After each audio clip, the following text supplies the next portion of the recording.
from 20 over 10. Just a few housekeeping items. If you have any questions at all throughout today's presentation, you can drop them in the Q&A box there on your panel. The chat box is where we can all see everyone's comments or any commentary you want to leave for us. The Q&A box is where we will look for specific questions. So if you have a piece of helpful information you'd just like to share with the community, please do that in the chat. If you have a specific question, leave it in the Q&A. And behind the scenes, we have Amanda Larson from my team here at 20 over 10 as well, who will be answering questions as best she can in the Q&A box. So TJ, let's go ahead and get started.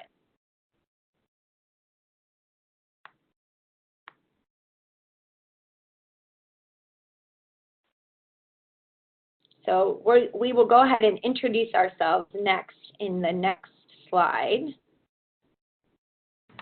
Hey everyone, sorry, just having a few technical difficulties on my side. That's okay. We can hear you loud and clear now. Okay, good. All right, great.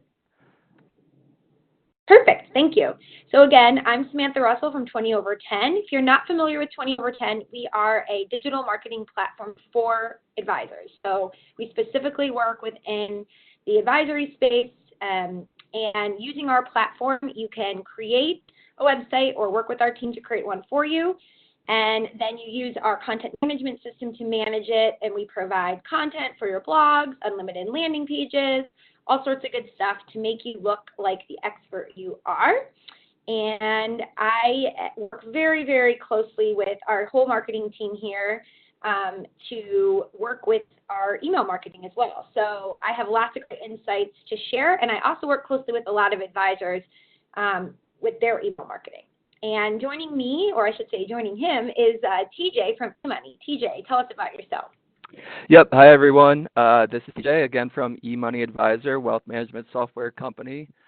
And at eMoney, I have a couple years experience of email marketing, but now the digital marketing manager here. And quickly, I just want to set the stage for today. So I'll quickly go over kind of the agenda topics for today. So the first will be setting yourself up for success. We'll go over email providers, how to create a good framework for you to get started with email marketing. Next, Samantha will touch on how to build a strong list. After that, we'll kind of go in depth for specific tips and tricks for how to increase your email engagement. And then finally, we'll touch on sending, testing, and tracking your emails once they've launched. So real quick, what we wanted to do was start a poll to get a good sense of where you are at with your email marketing, what email marketing services you use, and then you'll see a couple other questions that Samantha kind of provided here. Samantha, did you want to touch on these as well? Yeah, so just real quick, too, one other housekeeping item. This is being recorded. I saw a question about that. If you have to leave early or step out at some point, we will send the recording to all of you. So no worries about that. But yeah, so TJ and I put together a very comprehensive presentation today, but we only have an hour. So we want to make the best use of everyone's time. So if you could take a minute and answer these questions, it will help us gauge where our audience is at predominantly, and then we can sort of spend more time digging deep into the areas that are of most interest, and the areas that you guys are pretty good on, we can skim them over and we won't dive as deep. So by answering these polling questions, you're helping us make a presentation that's even better for all of you. So just take a minute to answer those questions, and then we can share the results with everyone. And the question at the bottom, number 3, how often do you send email marketing messages to your list?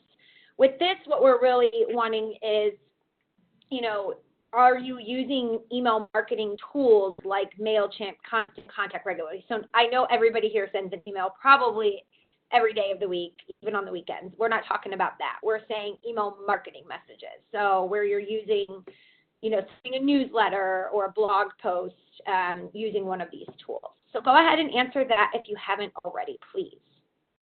And then TJ can share the results. And while we're just waiting for everyone to do that, one other note, we really want this to be interactive today. So if you have a question, ask it when it comes to the top of your mind. We don't need to wait till the end to answer questions. We will try to answer those that are relevant in the section that you're asking them.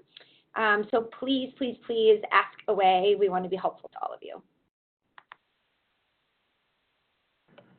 All right, we're going to wait probably like 20 more seconds, and then we'll close the poll and give the results. Great.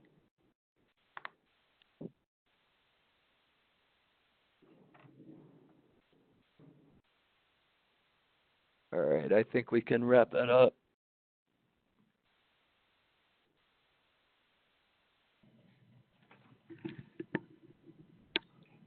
Okay. Results are loading right now. Just bear with us. Getting these answers in real time. It's always Yep. exciting to see what everyone said. And if you look down into the graph there at the bottom, you can actually see the answers there, everyone. Great. So a whopping almost 30% of you are not using any email marketing provider at all. And then the next most popular is one that wasn't listed. So probably a more financial services specific platform, which is great to see that some people are still using some of the other providers as well. And then the other questions, we have 32%. Sorry, I can't see the question is good. Saying one, if I can load that better. Was that the second question was the one about how many? How many lists? How many lists? So one list, 32%, and then four more, 33%.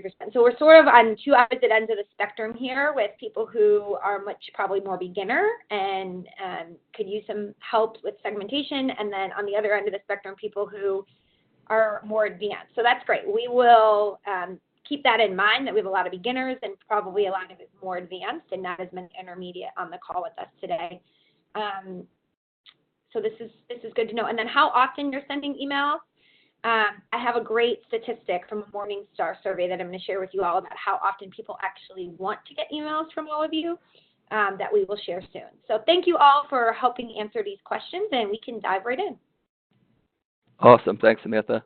All right, so what we're going to do is get started with setting yourself up for success. So before we dive into the actual specific tactics and best practices for email marketing, it's important that you have the right systems and the right framework in place to ultimately set you up for success. And what I want to quickly cover is why you should choose an email provider separate from the email service you use today, and how to easily create well-designed templates to better connect with your online audience. So I guess maybe a question you're all asking is, why would you invest in another email provider separate from the one you already use for everyday emails? Well, there are a number of benefits that I can explain and walk through using the process that the eMoney marketing team uses. So at eMoney, we use Outlook to send our regular internal, external emails, but for our subscriber communications and other lead generation emails that I would say are more strategic in nature and go out to a larger recipient base, we use HubSpot. You'll see the logo here on the slide. And the reason we use HubSpot is because it allows us to manage and organize close to 300,000 contacts that we have in our database.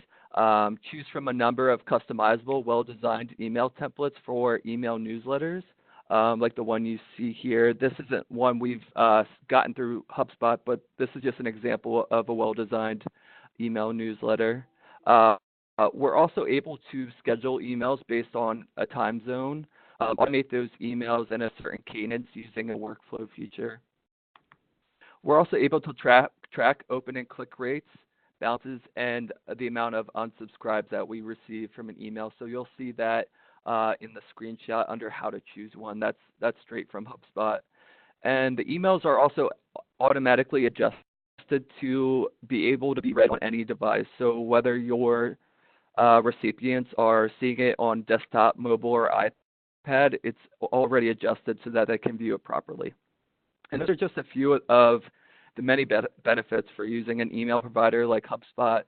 Constant Contact is listed here, and MailChimp, which I know 28/10 uses, and those are some of the more well-known companies who provide this service. And then here I've just highlighted some email template examples that firms have customized and sent out to better connect with clients and prospects.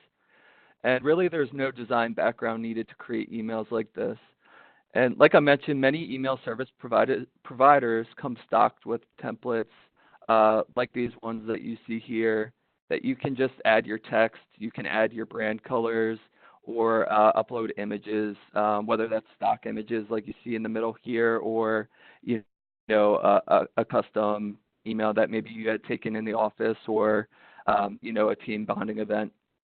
And why I wanted to share these email examples is because they each show their subscribers that there's more to a firm than just the numbers. So adding personal stories or timely content can bring your brand to life and ultimately better engage your audience. So in this first example, you see that not only is Mira Wealth providing timely content around New Year's, but they also include a value-add content with a checklist to start the new year out right financially. So what you see here is reviewing your retirement plan contribution or reviewing your insurance coverage, some timely tips for starting out the new year right financially. And then next, Evergreen Wealth example shows an email with a case study enclosed. And this could really show prospects a true story of how you've helped the client excel financially.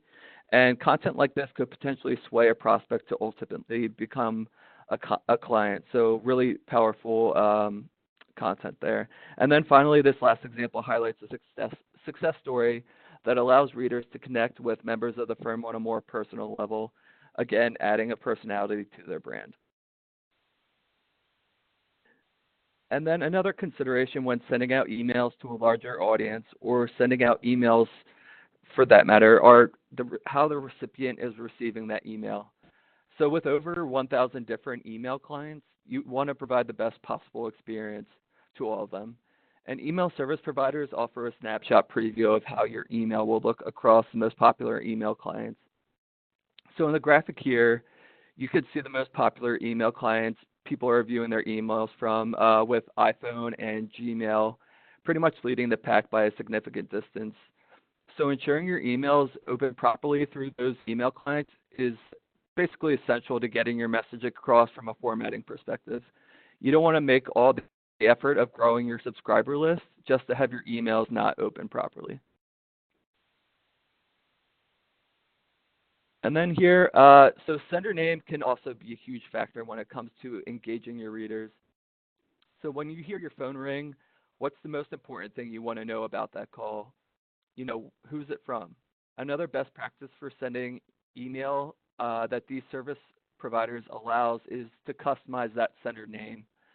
So having it come from a person rather than a firm name or business not only makes the email feel more personalized, but it also creates a sense of urgency.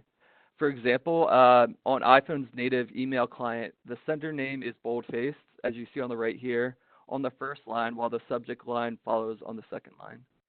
And research into email users' habits shows more than half use the sender name first when deciding whether to open an email, and they'll actually delete messages from senders that they don't recognize. And while a consumer might receive 20 to 25 commercial messages a day, and actually that's up to 100 plus email messages a day for office workers, a good sender name helps your message stand out amongst a crowded inbox. So basically the lesson here is to be sure the sender name is either your name or coming from someone else in your office to make your email feel more personalized. Yeah, great. So just on that last bit too, a lot of the clients that we work with will see they'll have 4 or 5 advisors on staff, and so they don't want to pick just one person for their newsletter to come from. So they'll have the firm name, right? So Green Financial Planning. But people don't want to open an email typically, especially if they're a prospect. If they're your client, it's a little bit different, but really, really, guys, if you're sending these emails for prospecting, you need to use a personal name, not your company name. So check out how you have that set up, because that is a huge, driver for success. So let's talk about building a list. For many of you on this call today, if you are using email marketing, you're typically doing it for client retention, and you want to be doing it for client prospecting, but you don't have a big prospect list. That's what we see typically. So today we're going to talk about how you can get people to sign up so that you actually can drip on them, because we know once you have their email, they're really like a captive audience. 99% of consumers open their email every day, and even if they just see your name in their inbox routinely, right, it's building awareness. If they actually open it and scan it, even if they look at it for just a second, again, you're invading kind of their personal space, and you're able to get the message to them whenever they're in that inbox. So getting their email is really the barrier to entry. So let's talk about how you can build them, and then we'll talk about segmenting. So TJ, next slide for me. So when we think about building a list, again, this is separate from the list of your clients, right? You have a list of clients that you want to, oh, I'm still seeing that blue slide. Yep, sorry, it's frozen a little bit. Oh, okay. So you have your list of clients. If you don't already in your provider have a second list that you want for everybody else, you need to do that ASAP. When we polled you guys, many of you said you had one list and that was it, right? You need to have multiple lists, because the message that your client is going to get from you should be very different than the message that somebody whose name you get from a referral or a name you get at an event should get. So the very first thing you're going to be doing is segmenting your list into different groups. Once you do that, anyone you get who's a potential client for your business can go into that potential leads list. I'll talk about segmenting that list even further here in a minute, but to start, at least you separate your clients from your leads, right? How often you email them and all of that can also be different, but once you have a separate list, you can start adding people to it. Where do you want to get emails for this list? That's one of the biggest questions I'm asked. How do I get people to sign up? The number one thing you can do is offer some sort of incentive for them to want that makes them want to give their email up, right? So you can have a ebook, a checklist, a guide, something on your website, on your blog that will make them want to give you their email. They know when they give up that email that you're going to start messaging them. So it's not something we want to give willingly. So you want to incentivize them even further by having a really nice preview of what it is they're going to get. So I have some visuals here that we're going to show in just a second that will explain. Our brains process imagery 60,000 times faster than text.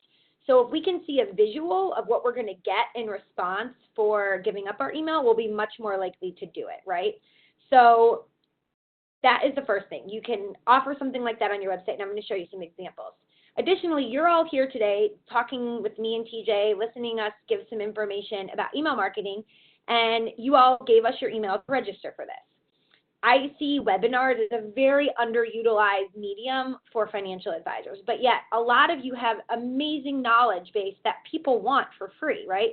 You can just sit down with people and say, you know, here's what we know about Social Security, or here's what we know about taxes, or whatever the case may be. You can offer an educational session and host a webinar for 20, 30, 40 minutes and have people sign up for it in exchange for their email.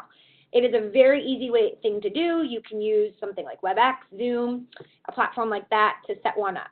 Additionally, guest blogging. So if you're already creating content, you can blog for somebody. You can submit that blog to other people in your community and have a way for people to get more of your content, right? So it's a really nice way to collect email subscribers from other centers of influence.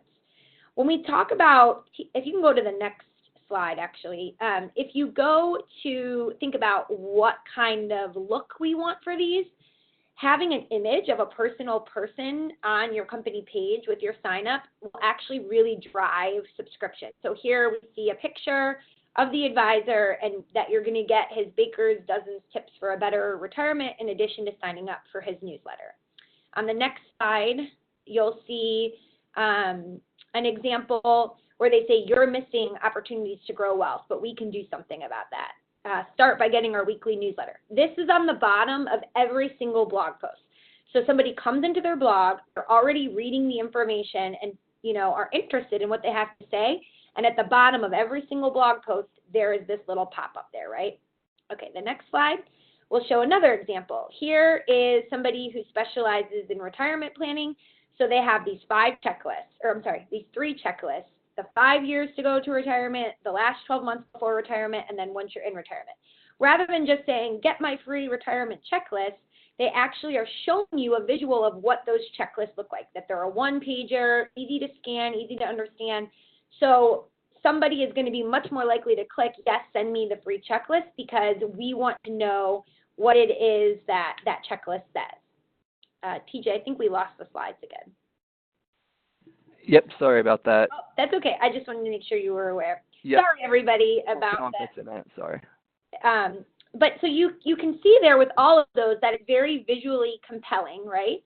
And there is it's a very interesting way to get someone's contact information, because they are getting something in return. So they're much more likely to want to fill that out. In all of those examples that you just saw, you will notice that they all had one thing in common, right? Which is they asked for the least possible information. Optimally, if you want the highest conversion rate, only ask for one thing, the person's email address. That's it. The more form fields that they have to fill out, the less likely they are to do it. So if you ask for their first name and then their last name and then their phone number, you're going to get, every time you add a form field, you're going to get a lower and lower response rate, right?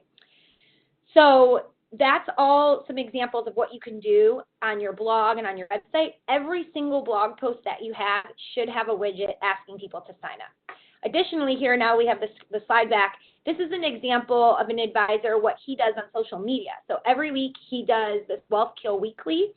And so the day before, he says it's going to be sent out tomorrow. And you can see if you are looking for some news you can use, this is it, 2 to 3 articles per week, summaries from yours truly. He tells you what you're going to get, right? And then the day that it goes out, he also on social media will say hot off the press and link to it. So your email provider should give you a link that will show the template email you've designed that someone can click to see and access to as well. So in this one, he's giving, using some emojis, some preview of what it is you're going to be able to read about and learn about in that email if you sign up for it as well. So this is just a way to remind people on social media. On the next slide, we have, I believe, if I can remember, an example of segmentation. Yep, great. Okay, so those are all ways that you can build a email list. One thing that I didn't mention that was in my list of ideas, so you guys will all have the slides and you can go through all those ideas in more detail, but one thing I've seen work really well too, if you're active on social media, maybe you have something, you're on LinkedIn and you post something about any kind of topic. So you maybe have created an ebook about identity theft. And so you put like a little blurb on social media about a stat about identity. Say, if you want my full report and all of my findings about, how to prevent this with your with your parents or as you age, drop your email below or private message me your email or say yes on this LinkedIn post and I'll send it to you. I've seen that work really, really well for people. And so now if your clients are commenting, yes, send me that, their friends who are all on LinkedIn that you might not be connected with could also see it as well, right? So then it gives you an opportunity to get in front of even more people. Okay, so all of those strategies are on that one slide and you can look at them and reference them. But once you've collected some leads, you want to start segmenting them. So segmenting lists is really the best possible way to get a higher conversion rate, right? Constant Contact just released something a couple days ago, I think, that showed that businesses that segment their lists get over 780% higher conversions than those that don't. So you can see here, all of the things that are going to benefit you if you segment your list. You're going to get a higher open rate. You're going to get a more relevant content to the people who need it. You have a lower unsubscribe rates, all of these benefits, right? So when we say segment, all we mean is putting people into different buckets. So for all of you, let's say you have your client list. Within your client list, you might segment that down into people who are retired and people who are not retired yet. And they could get different messaging monthly based upon where they fall, right, in that cycle. You could also then have a prospect list, and maybe you have a younger advisor at your firm who's working with people who are in the accumulation stage of wealth and young families. And so those folks all get put on one list because they're going to want similar kinds of content. And then there's another person in your firm who works with a lot of employees of 3 major tech companies. So all of those employees get put on one list, whether they're a prospect or a client, because they're interested in benefits and packages of those companies, right? So there's lots of different ways we can segment, but the goal with segmentation is sending people personalized messages, right? If we think about the era that we are in with marketing, it all comes down to personalization. I just gave a talk last week and I said, you know, Coke had declining sales for over 11 years. And the thing that brought them back from declining sales was the year that they started the Share a Coke campaign. And they put the names of everybody on the Coke bottles, right? And people could go buy them. People love to get personalized messages. That's why Amazon and Netflix are successful, right? They say, based on what you've watched or what you've purchased, we're going to recommend other things. That's what you want to be doing with your email marketing. Based upon what you know about these people, you're going to send them other relevant content, right? So your list, as you can see here, could be segmented in a lot of different ways. It could be by their client or the prospect type, by their occupation, by their age range. Geographically, you might have some clients that maybe are down in Florida or the Carolinas that have retired, and they're going to have, issues when it comes to, maybe insurance with weather down there that other clients might not have. So you could be sending them content about that. Income level, or even like the stage in their sales cycle. So everybody who downloads your identity theft guide can be put on one list because you know that they have an interest in that, versus everybody who signed up for a webinar on Social Security is put on another list, right? So you're segmenting based on lots of different ways. At 20 over 10, we have lots of different list segmentation. We have our clients all on one list, and they're broken down into whether they used our platform to build a website themselves or we built it for them. We have segmentation based on who signed up for certain webinars and ebooks. So again, you want to constantly be thinking about how can you personalize the message to really tailor it, because that's where you're going to see the highest ROI. Awesome. So now that you've hopefully selected an email service provider, or you already have one that exists, you segmented your list, you've personalized those segments, it's time to make sure the content that you're sending is engaging and that you're actually getting your list to open those emails, engage with the content, and ultimately get to where you want them to go. So we're going to go through attention-grabbing subject lines, how to create engaging body content, what a strong call to action looks like, and then kind of the industry standards for recommended length. So the success of your email begins with a strong subject line, essentially. It's arguably the most important part of your email marketing, because if your email is never opened, all your hard work will never even be read. So what I recommend is that you keep your subject lines under 45 characters, and you try to lead with a first name and an action-oriented word. So for example, John, access your planning white paper is one we've used before, or the one we use for this is join us next week for email marketing best practices. And then in the example you see here on your screen, this example I was trying to emphasize the importance of providing an exceptional client experience. So I use the subject line that you see in the example here. And finally, you're going to want to avoid words or phrases that get caught in spam or firewall filters, which I'll get into in this next slide. So one of the easiest ways to avoid spam filters is by carefully choosing the words you use in your email subject line. Trigger words are known to cause problems and also increase the chances of your email getting caught in that spam trap. And by avoiding these words in your email subject lines, obviously you can dramatically increase your chances of getting beyond those spam filters, getting into people's actual inboxes. So here are some subject lines subject line words specific to the financial services industry that you should avoid. And actually some ones that I've personally seen recently are, get out of student debt or eliminate your student debt. So what you want to do is think more creatively when crafting your subject lines for emails around those specific topics or any that you see here, so that you don't get sent straight to the spam folder.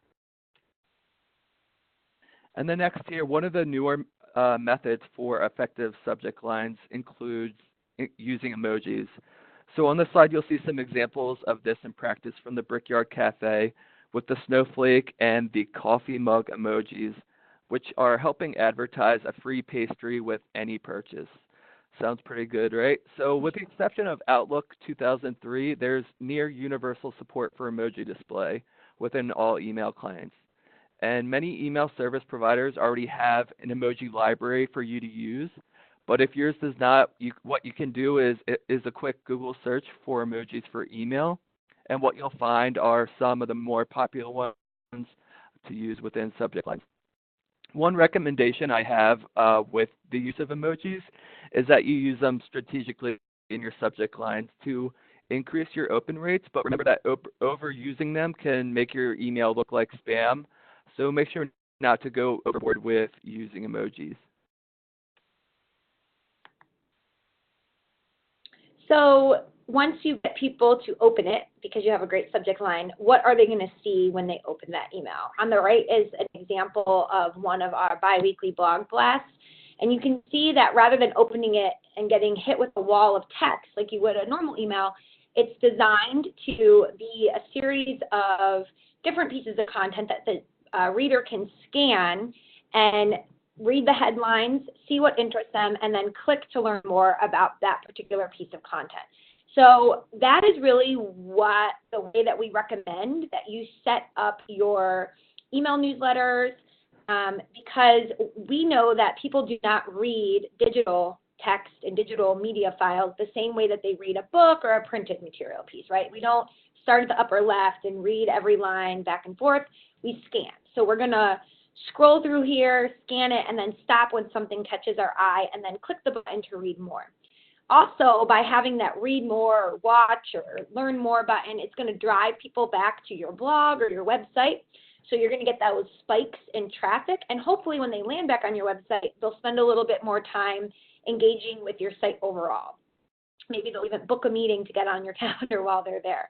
So it's fine to have a mix of content that you write and content you find. Some of the best newsletters I see will have an article that they read, maybe in the Wall Street Journal, plus a blog post that they wrote, plus a podcast they listened to, and quick summaries of why they think it's relevant to their readers.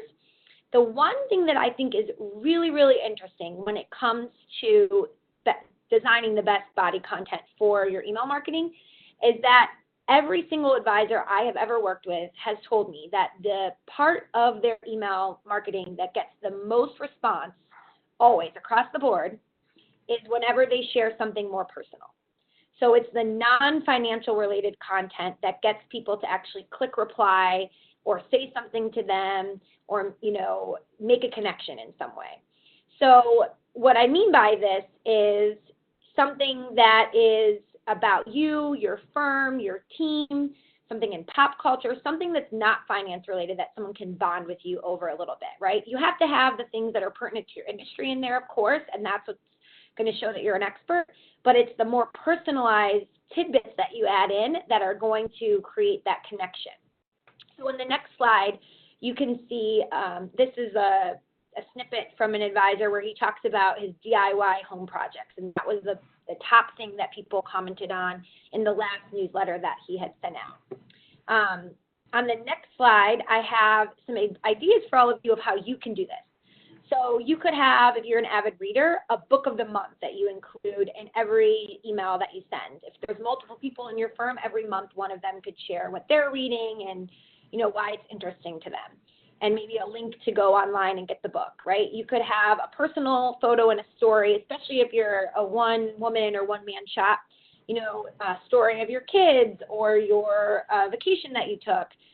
Someone else I know, he does this really successfully. He has a Throwback Thursday. So he sends an email to all of his leads every Thursday, and he'll have a throwback to an old song that was popular that time of year, and he'll say the year. Back in 1982, this song was popular, and he'll have like the YouTube clip embedded. Or, hey, does anybody remember this movie? Did you see this in the theaters?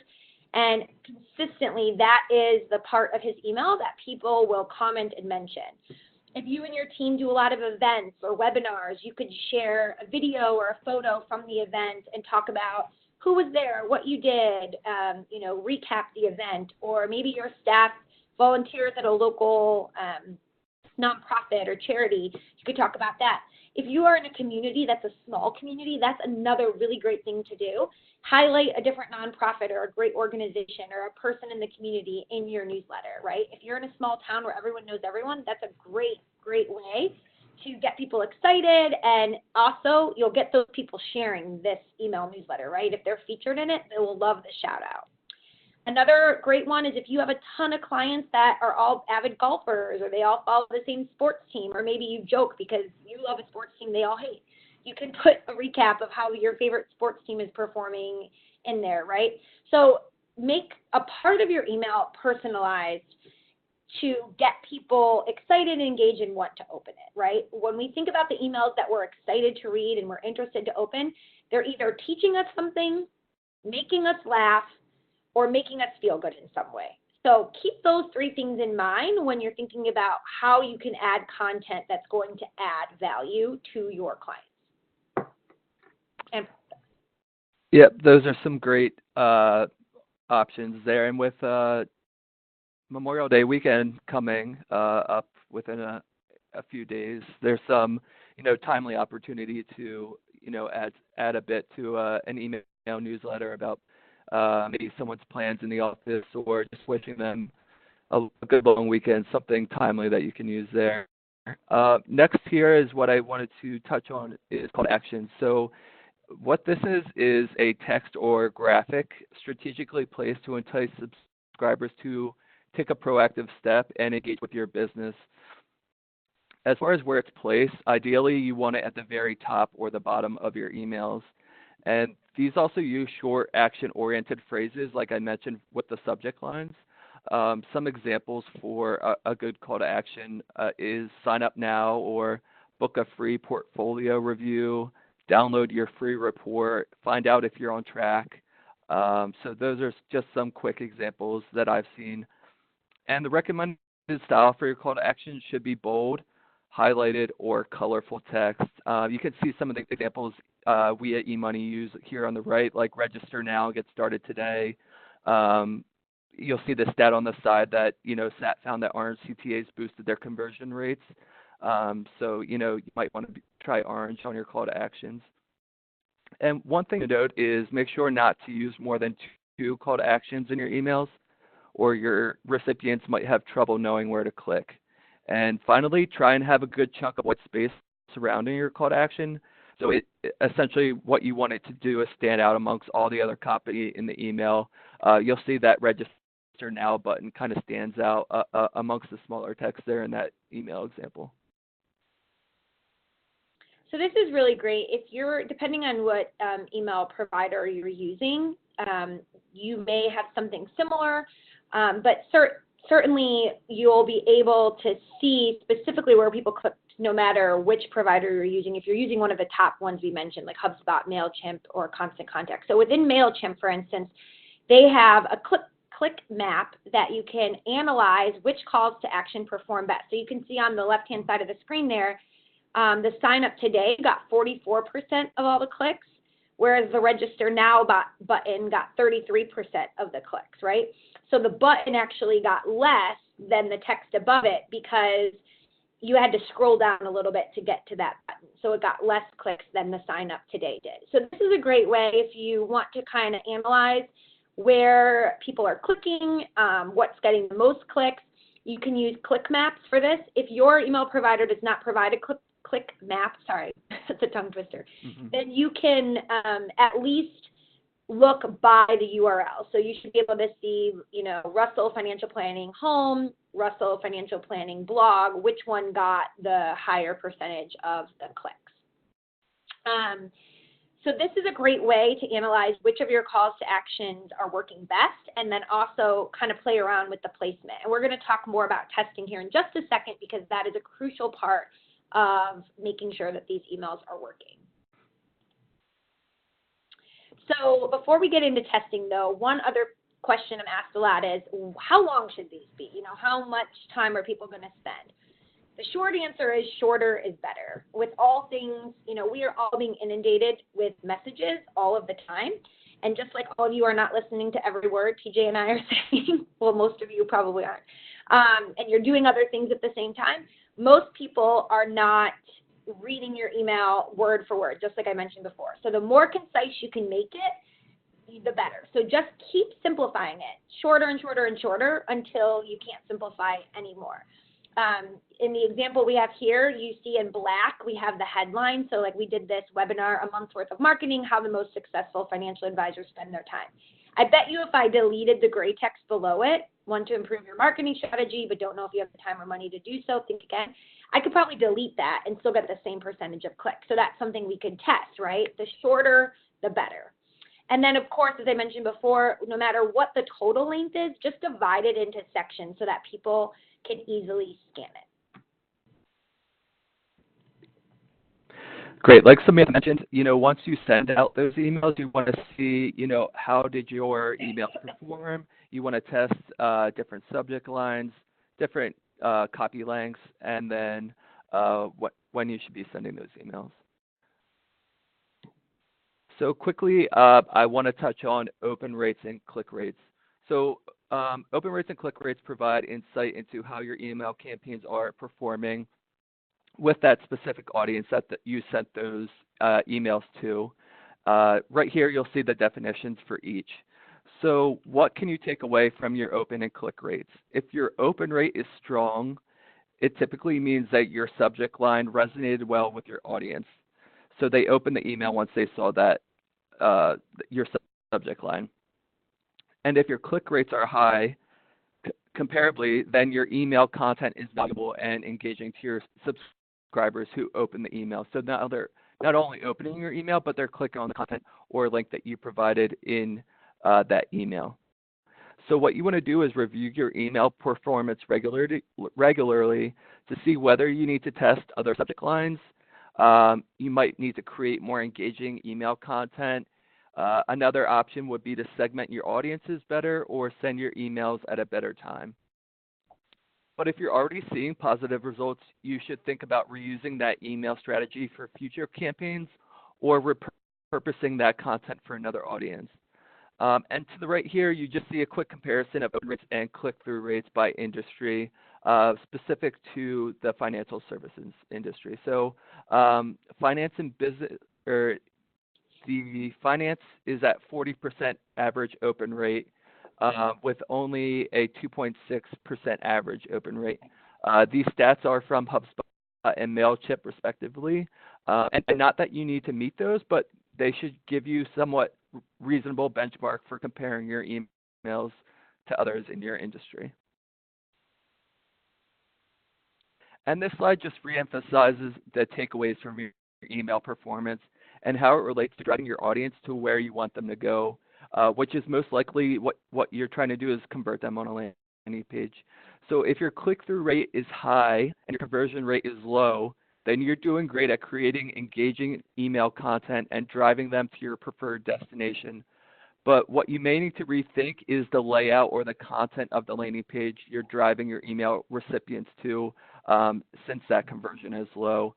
For example, maybe your form is in a less than ideal area, like below the fold. So you might want to consider, having your form up higher on that page if you're trying to convert them, or see better conversion rates. And then on the other hand, if your click-through rate is low, but your conversion is high, then your landing page is doing really well, but your email content could use a boost. So what I recommend here is try A/B testing subject lines or body content. Try one thing at a time, but you can do that for multiple emails and then see what resonates better with your audience. Okay, so I mentioned this at the beginning, and I promised to share it. If you haven't been paying attention, this is a great time to pay attention even more. A recent Morningstar study asked how frequently advisors' clients prefer to be emailed. And I thought this was really interesting. 30% of people said weekly and 36.6% said monthly. So if you are not doing that at least monthly, you are probably going a little bit too low. I suggest to people asking their clients, how often do you want to receive emails from me? Ask them when you talk to them on the phone or when you are meeting with them, and then keep that in mind when you email them. When it comes to your prospects, you won't know for sure, but one thing that you can do is usually whatever kinds of clients you have are typically the kinds of prospects you want to have. So if most of your clients are saying they want monthly, then your prospect's probably going to be the same way. Also, make sure you tell people what they can expect. So if you go to the 20 over 10 blog, it says, our news and insights and best blog posts delivered monthly. We tell people how often they're going to get emailed by us, right? And then stick to that. Be consistent with what you say. The days of the week that typically perform the best are Tuesdays, Wednesdays, and Mondays in that order. So midweek, Tuesday, Wednesday is the highest, with Mondays the next highest. And the time of day is 11 a.m., but that's across time zones. So 11 a.m. Eastern, 11 a.m. Central, 11 a.m. Pacific. If you're using one of these email clients, again, it's great because you can say, I want it to go out. You can schedule it in advance and say, I want it to go out at 11 a.m. across all of my time zones, right? The great things about these email clients are you can schedule everything in advance, make sure if you need to get it approved by compliance that you can, and then also have the email provider take care of the heavy lifting of figuring out when to send it so that it's in the right time zone, when's the optimal time for performance. The last time I logged into MailChimp, they had an update that will say, here's your highest performing subscribers on your lead list. Do you want to send them something special? So it can really get intuitive in giving you a lot more data to work with. And this little, oh, sorry, that's okay. We can keep going because I just looked at the time. So A/B testing. All of you, when you're thinking about setting all of this up, the best results are going to come from not having a set it and forget it mindset, but from continually looking at what is working and, trying to then tweak it more and more. So you can test lots of different things. However, you only want to test one thing at a time, right? So here you can see we had a newsletter we sent out, and the newsletter we send for all of our clients, it goes out once a month. Our prospects get a different one once a month, and we give them the best content marketing information we can that's pertinent for advisors. And we use different subject lines to see what is going to get the highest open rate. So here we had, are you a social media all-star with little star emoji, which got a 30% open rate, or spring into March with social tips and tricks, right? And the second one got a 26.6% open rate and a 5.5% click rate. So the first one obviously was the winner there. So we could very easily see what was getting more clicks and more opens. And that's a great pointer, as TJ mentioned before, asking people a question. Are you this? Do you do that? People like to kind of find out about themselves. So if you can ask a question or pose something to see how they compare, whenever we say something like, what are other financial advisors doing that are getting them this result, those kinds of subject lines get great opens as well. But you can also test the sender name like we talked about, the day of the week, the time of day. If you have someone on your team that is featured in the news or has a podcast, I would use their name as sender name, right? They're more well known and people will have heard of them more. If you have a lot of executives on your roster of prospects and you know that Sunday night's a quiet time for them where they all get on their email and check email, then Sunday night might be the best time of day for you to send your emails. So you really need to test in order to know what's actually going to work. And then this is something that I really just want to leave you with to tie it all together. So you're doing all of this work to get prospects engaging with you so you can drip on them. But for most people, they just stop at that. They drip on them and then they have just a hope and a prayer that these people will eventually someday reach out to them, right? They never take it a step further. What you really want to do is look at the people that are actually engaging and connecting with your email marketing the most, the highest engagers, and then go from email marketing them to email selling to them. So this is what I mean. So here you can see we sent a campaign. These were the different options of URLs people could click on. On the right-hand side, you could see how many total clicks did those URLs get, and then unique clicks. So unique clicks would be 20 people clicked on it a total of 33 times, right?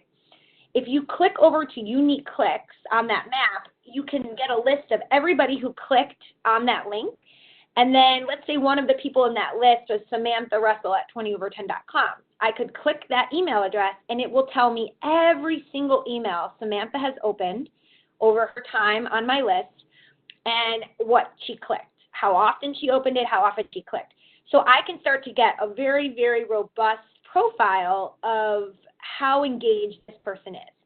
If Samantha has opened every campaign that I have sent her and clicked on, 60% of them or even opened 80%, that's a great prospect.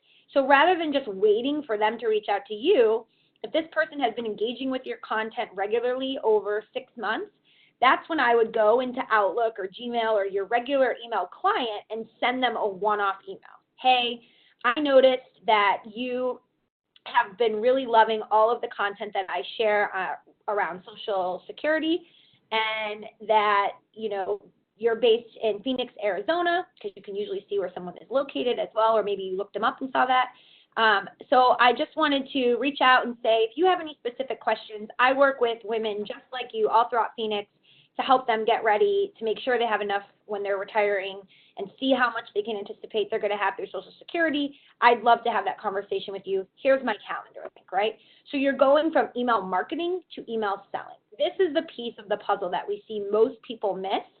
You go into your email marketing provider and look at those individual clients to find those highly engaged users and send them those one-off emails.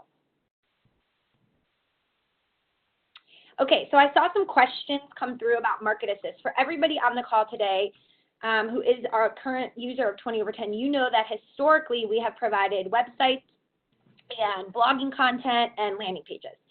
We have had so many requests from people to create a more all-in-one platform that can help them with all of their digital marketing needs, and so we are so excited about this. We will be launching Market Assist, which is really a digital marketing stack for advisors all in one place. So it's going to combine email marketing, social media scheduling, landing pages. You will be able to have lead generation and lead qualification. You will get contact information from just somebody submitting their email. You'll see their first name, their last name, their phone number, their LinkedIn profile. You will get content included. You can use content from other providers like eMoney's Advisor Branded Marketing can all be used in this one tool. It will be launched very shortly. There is a link right there, marketassist.io. If you want to be invited for the soft launch, we're almost at capacity for our soft launch, and then we will be having a hard launch shortly thereafter. If you are looking for an all-in-one platform to combine all of this for you so that you're not using lots of different tools, this is the tool we've created for you, and you don't need to be a 20 over 10 website user to use this. So it is website agnostic. You actually don't even have to have a website in order to use Market Assist, which is fantastic. All of the links that Amanda was sharing in the chat box earlier, if you'll notice, a lot of them say blog.marketassist. We have a full blog all about inbound marketing at the marketassist.io landing page, so you can check out more information there. But I know one of the questions people are going to have is, well, I already use Advisor Branded Marketing, so could I use Market Assist as well, or how would that work? All of the content from Advisor Branded Marketing can be used in this platform as well, right? You're able to take those videos, that content that you want to use, and use it in this suite as well, but there will be content already provided in this platform additional to that as well. So there's lots of information, and we'd be happy to answer any questions about that separately as well. That's great stuff coming from 20 over 10. And yeah, like Samantha mentioned, Advisor Branded Marketing content can also be used in Market Assist. So if you're a current eMoney user, Advisor Branded marketing is available directly through your advisor dashboard. Um, and what this includes are content campaigns that are bundles of content that target a specific audience and work in unison to generate and nurture leads. So every quarter, what we do is release we release content that targets a new audience or theme, and you'll receive a new content campaign tied to a new audience. So past targets we've done included millennials, baby boomers, women in investing, education planning, really a ton of topics there. So you can share over 2,500 pieces of content within advisor branded marketing through multiple ways. One way that is mentioned on the slide here is that there's a link to share. So this allows you to share the content wherever you would like. It drives to a page branded with your logo and contact information. This link can be shared through social media channels, on your blog, in the text of your email, on your website, really anywhere that links can go. You can also share the content through an embed code. So what we do is provide an embed code where you can add the videos to your website directly or easily to a landing page and really drive that engagement and then conversions if that's kind of your goal there. And then finally, we also provide an email template that you can edit or tweak to make your own within the platform. You can add clients directly from eMoney or contacts from outside of eMoney. So if you have your email, if you have their email address, you can add that right in there. And then once that email is sent out, you can track views by link type, from which channel gets the most traction, find out which content is getting the most engagement, all through the analytics that Advisor Branded Marketing provides. All right, now we'll take a quick look. I know we don't have too much time left, but we want to take a look at some of the questions you've left us and answer a few of them. As a reminder, if you have a question right now, feel free to chat that in using the Q&A section on the right. If we can't get to your question, we'll follow up with an email afterward directly to your inbox. So we'll just go quickly. Go ahead. Oh, sorry. I just wanted to tell everyone thank you. And also, I know that a lot of people afterwards will send emails. I also love LinkedIn. That's where everybody has their favorite social platform. My LinkedIn is just Samantha C. Russell. So if you look for me there and send a connection, I'd love to connect with you. And if you have any other questions, we can connect there. And I always try to share tidbits and updates there as well. I saw a question somebody was asking about inaccurate analytics from different providers.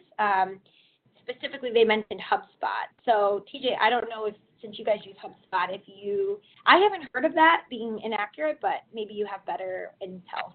Yeah, so they recently upgraded their analytics, so you were only able to get open and click-through rates, but now it does click-to open rates. You really get every piece of analytics there for emails, and we've never really come across inaccurate analytics, but I haven't heard of that happening either, but I think it might be a case-by-case basis. Okay, so some of the other questions: how often is too often to send emails? I still have yet to find the sweet spot. Personally, I think once a week is probably the highest that I've seen people do that works. But again, that's where list segmentation comes into play and asking people what their email preference is. And it also comes down to, do you have something to say? If you have something to say that's really relevant weekly, then you could go for it, versus if you're like scratching at the bottom of the barrel to come up with something, then that's probably a good sign that you don't need to be sending an email. Yep, and then another question here. In the age of opt-out, how do you avoid a slip-up that erodes large numbers of your list? I think that goes back to the segmentation that Samantha mentioned, also the cadence of your emails. So, once a week is probably the most you want to be doing, but you also want to make sure that your emails are personalized to those segmented lists so that they're not getting content that, really they can't engage with, or they're not interested in engaging with. So it's always being careful about the content that you're sending specific people. Samantha, I don't know if you have any more experience with, large number of opt-outs, but, we don't see too many, from our segments. Yeah, I think as long as you have a good opt-in, like you're doing the right way of adding people to the list, you're not buying lists or scrubbing lists off the internet, then you shouldn't have large opt-outs. You should be okay. Another question that came in was that somebody uses MailChimp for both consulting clients and law clients, and they keep one list of contacts and then segment them, but they have people signing up for both. How can they, get help managing multiple businesses and multiple lists? One thing we didn't mention, but that all of these providers will have, is that they have different names for it, but in MailChimp they call it groups. So you can have groups within a list. So you could have all of your clients on one list, but then they can be assigned to different groups, right? So you could have, within your client group, you could have all of your retired clients and then all your not yet retired clients. So if you have an important update about your firm or how you're doing business or an increase in your fees that needs to go to all clients, you have them all on one list. But then if you also need to send a piece of content to just a segment of that group, you can use the group segmentation to do that. If you have, multiple businesses that you're running that are separate, you may at some point want to consider using either like the agency option that they have within some of these providers. So an agency option would be if a marketing firm had multiple clients, they could have different accounts for each of them, just so that you don't make a mistake and send something to the wrong list, or just two separate accounts, whatever is easier to you. So I know that we are all the way at a little bit over the 4 o'clock hour. It was really, really great getting to hear everybody's questions, and we're so glad that you are finding this helpful. As we said, any of the questions we didn't get to already, since we are at the top of the hour, we will email you with some additional information or answers, or there's our contact info if you want to get in touch with us. All right. Thanks, everyone, for joining. Thank you.